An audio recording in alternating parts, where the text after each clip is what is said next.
Kidlat News Updates.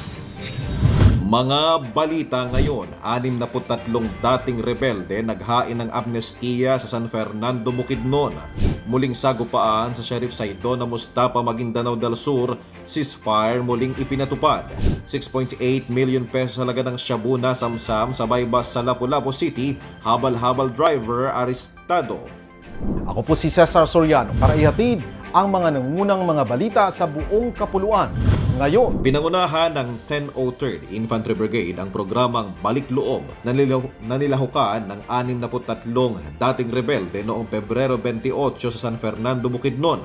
Katuwang ang 89th Infantry Battalion at 68th Infantry Battalion kasama ang lokal na pamahalaan at mga ahensya ng gobyerno. Formal na iniharap ang mga dating rebelde na tumanggap ng agarang tulong pinansyal at food packs sa ilalim ng Enhanced Comprehensive Local Integration Program o ICLIP. Umabot naman sa 150 individual ang naghain ng aplikasyon para sa amnestiya sa tulong ng National Amnesty Commission. Ayon sa 1003rd Brigade, patuloy ang kanilang pakikipagtulungan sa mga lokal na lider upang mapanatili ang kapayapaan at maisulong ang kaunlaran sa Bukidnon. Muling nagkasagupa nitong Pebrero 28 ang dalawang armadong grupo sa barangay Linantanagan, Sheriff Saidona Mustapa, Maguindanao del Sur sa pagitan ng grupo ni Commander Gani at Commander Sainudin Kiaro. Ito ang ikalawang insidente matapos ding sumiklab ang labanan noong Pebrero 27. Sa ngayon, wala pang inilalabas na opisyal na ulat hinggil sa posibleng nasawi o nasugatan sa naturang engkwentro. Kinaumagahan, agad na namagitan ang Peace, Security and Reconciliation Office ng Office of the Chief Minister BARM, tuwang ang MILF Coordinating Committee on the Cessation of Hostilities sa pangunguna ni Abu Saima Hussein. Tumulong din ang Task Force Itahad, Barangay Local Government Unit, Philippine National Police sa ilalim ng MPS Sheriff Saidona Mustapa at ang Philippine Army upang mapigil ang paglala ng tensyon.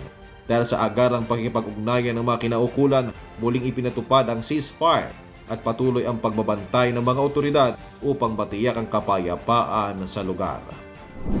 Timbog sa bypass operation nitong linggo ng gabi, March 11, sa Purok Rambo Barangay, babag ang isang habal-habal driver na kinilalang si alias Judas, 26 anyos at residente ng Barangay Kandulawan, Talisay City. Nasamsam mula sa sospek ang hubigit kumulang 1 kilo ng hinihinalang shabu na tinatayang nagkakahalaga ng 6,800,000 pesos. Pinangunahan ang operasyon ng Philippine Drug Enforcement Agency Regional Office 7, Regional Special Enforcement Team, PDEA RO7 RSAT, katuwang ang Lapu-Lapu City Police Office Police Station 3 at CIU-CDEU.